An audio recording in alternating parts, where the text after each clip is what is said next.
நாட்டு வீரத்தமிழச்சியின் பணிவான வணக்கங்கள். கேப்டன் அண்ணாவுக்காக என் இதய காணிக்கையை உங்கள் முன்பு சமர்ப்பிக்கிறேன். பார்த்து நீங்களும் மகிழ்ந்து ஷேர் செய்து கமெண்ட் செய்து அவர் புகழை பரப்புங்கள். தமிழக சட்டசபையில் மொத்த தலைகளுக்கும் மத்தியில் நம் அந்நியார் ஒத்த தலை உயர்ந்து நிற்கிறது. தேமுதிக தொண்டர்களே, தோழர்களே, தோல்விகள் நம்மை சிதைக்க வந்தவைகள் அல்ல, செதுக்க வந்தவைகள். கேள்வி அறிவை அந்நியார் பெற்றுவிட்டார். அதை சட்டசபையில் பயன்படுத்தி வெற்றி முழக்கமிட்டு கொண்டிருக்கிறார். தர்மத்தின் கணக்கு எப்போதும் தப்பாது. தர்மத்தின் வாழ்வுதனை சூதுகவும் தர்மம் மறுபடியும் வெல்லும். அரசு தமிழக மக்களுக்கு ஒரு வேண்டுகோள்.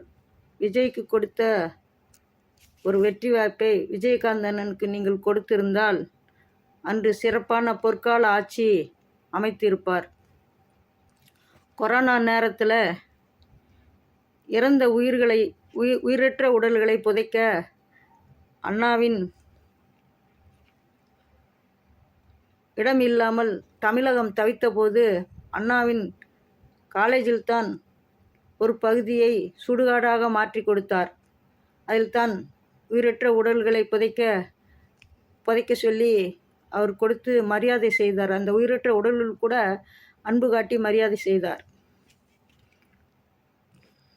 அதே போல் அந்நியார் கட்சி ஆஃபீஸை கூட பயன்படுத்தி மருத்துவத்தை செய்கிறதுக்காகவும் அந்த செவிலியர்களுக்கும் டாக்டர்களுக்கும் தங்கி அந்த உயிர்களை காக்கிறதுக்காக எவ்வளவோ உதவிகள் செய்தார்.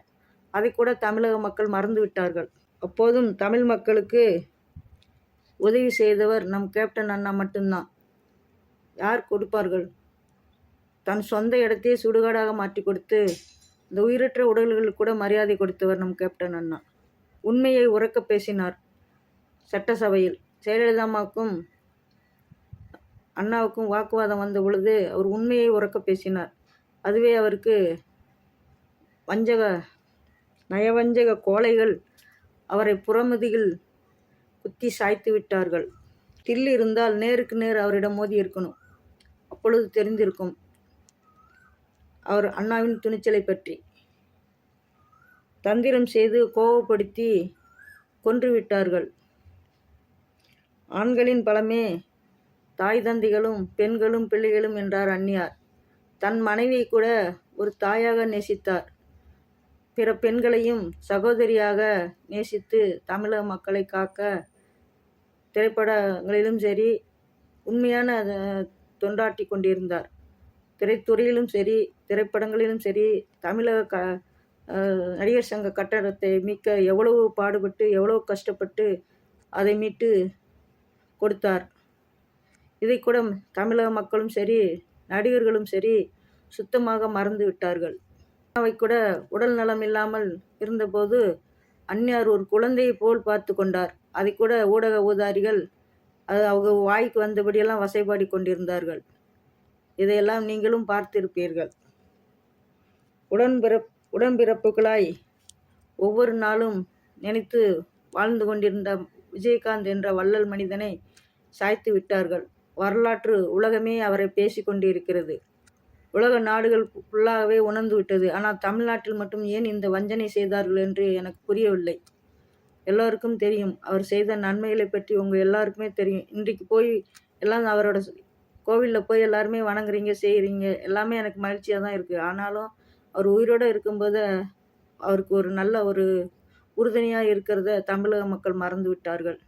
யாருக்கு பயந்தீங்க? ஜெயலலிதாவுக்கு பயந்தீங்க. இப்போ பாருங்கள், அதிமுகன்ற ஆட்சி அந்த கட்சியே அழிஞ்சு போச்சு. 8 திக்கும் வெற்று முரசு கொட்டும். வருங்கால வெற்றிகள் நம் இதய தெய்வம் புரட்சி கலைஞர் கேப்டன் அண்ணாவுக்கு அவர் பாதங்களில் நாம் சமர்ப்பிக்க வேண்டும். வெற்றி முரசை கொட்டு வீறு நடை போட்டு 8 திக்கும் வெற்று முரசை கொட்டு வெற்றி நடை போடுவோம்.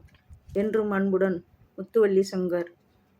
அண்ணனோட உண்மையான விசுவாசி, பாண்டிய நாட்டு தமிழச்சி, பாண்டிச்சேரியில் வாழும் அண்ணாவின் விசுவாசி.